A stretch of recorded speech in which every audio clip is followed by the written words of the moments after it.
Hey, it's your boy, Sergeant Hook Intentions. So we're back with our Zenkaiger episode 12 review. Snail World is a hard-shelled something. I can't remember the title was. Anyway, pretty good episode. Pretty awesome episode overall.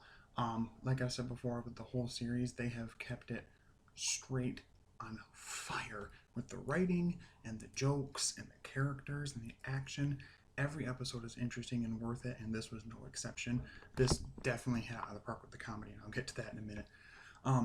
So the primary plot of it is at the beginning we have Jiran and Majin, and they're talking about how, leading off last episode, which I like the continuity with the episodes, where like little bits from the end of the episode before fit into the next episode.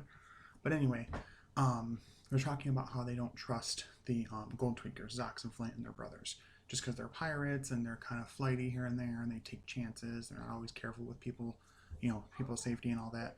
So, kind of funny that you have two members of the team that are like, meh, we don't know about them, but Kaito's always like, of course, I actually have a funny scene where they talk about Kaito being like, I trust them, and then it shows Gowan, and they're like, you're humans, so I love them, and Vroon's like, they're pirates, and they're this and this, my, uh, what is it, curiosity engine is going full force or whatever, so like, basically saying most of the team trusts them, except trusts Zox and his sister and the ST-Bot bros, except for Majin and Jiran. um, and it epitomizes this by having we really cap on that by having these three kids come in and they ask, oh, the Zenkaigers. They're like, hey, do you know the gold one? They're like, you mean Two Kaiser? You're like, yeah, him. He's so cool, and he's got a ship that looks like a crocodile, and can we meet him? Can we get his signature? And Jiran and Majin trying to get them to get their signatures, and they're like, no. And we meet this week's monster, which is Snail World. He releases like a field around, like a stasis field that slows things down. And within that field around him, you can't really move at all. You can, but it's very, very, very, very slow. So Jiran and Majin get caught in it first. Zox comes down, hits the monster, but gets caught in it also. And she was trying to transform. Actually, he was transformed. He got knocked out of his transformation. Anyway, so they're doing their thing. We go back to the rest of the team at the candy shop.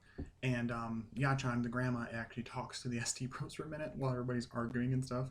The two ST Bros are talking. They're like, oh, hey, I'm Ricky. I'm Kutzner. She's like, oh, you must be the Tiny Robot Brothers. How are you? Well, boss, so sorry about your condition. They're like, oh, it's okay. We're used to it.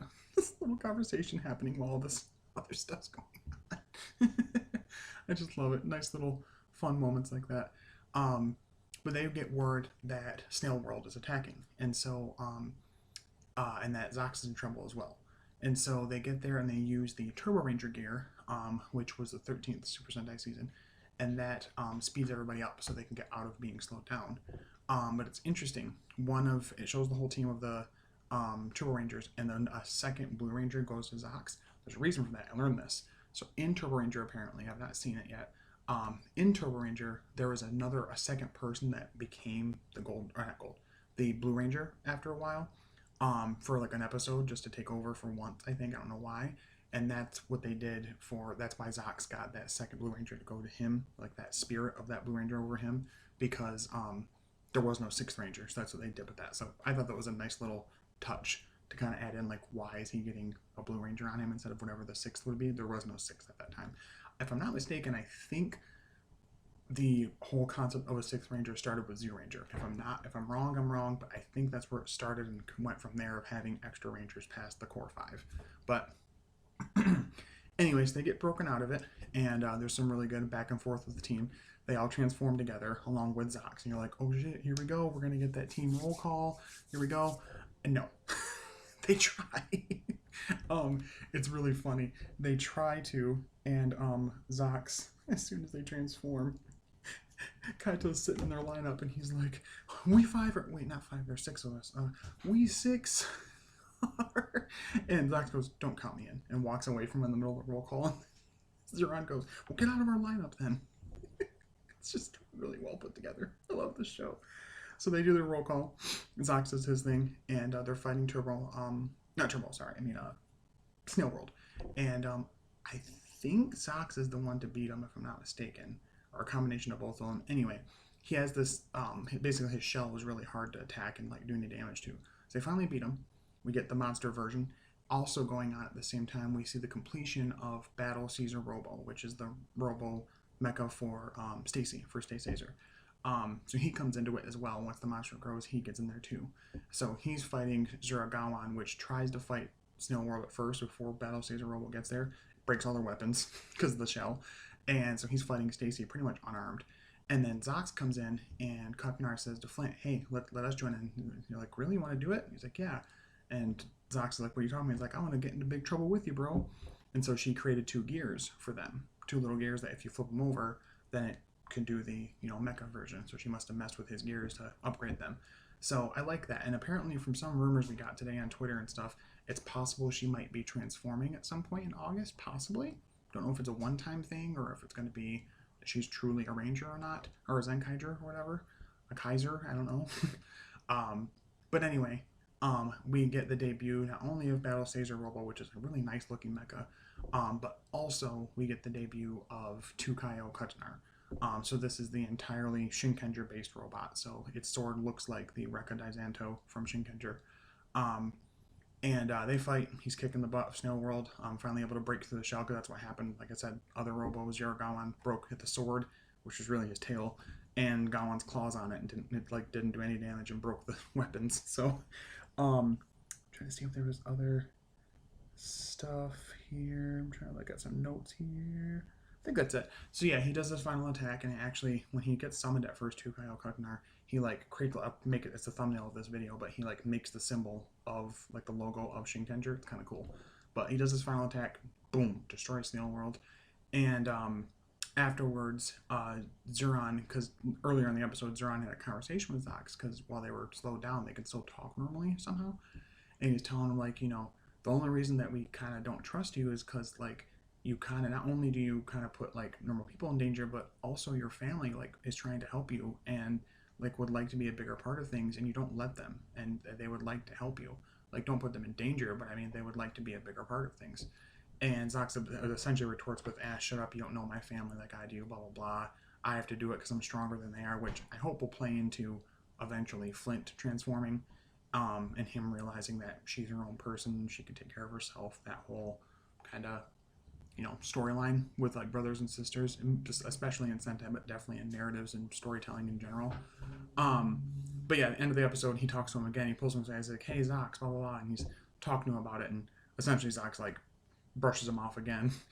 And so I'm guessing it's going to be kind of a recurring thing that Jiran and Majin are kind of not so trusting. And there's probably going to come some moment that will unite them. I don't know if it's going to be something that has to do with SD-topia if they go back there and defeat whatever general that turned the brothers into SD bots, and if that's going to reverse them or not, and if that means the mecha can't happen anymore or what. But there's going to be some narrative piece that's going to eventually bring him fully together with the team and want to fight with them all the time.